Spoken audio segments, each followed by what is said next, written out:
Hello everyone, my name is Allison Sobol. My graduate honors project for the Backend course is a Flask application that helps charter businesses in the aviation field keep track of their customers, pilots, planes, and charter trips.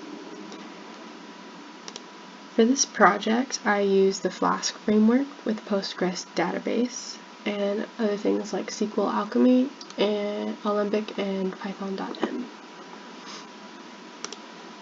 Here is my models file with all of the table information for my database.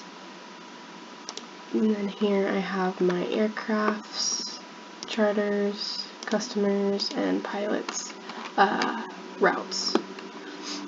And then I also have a docker ignore.env getignore docker file and my entity relationship drawing as well as a readme.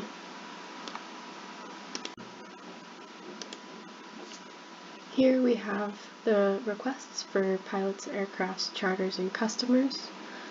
You have an index, so you can see all the information. You can look at a specific one. You can create one. You can delete one. And you can update one. You can update the wait time rate. It's updated. Or you can look for a specific pilot, aircraft, charter, and it'll give you all the information. This is my charter flight application, and I hope to advance it with more features in the future. Thank you for watching.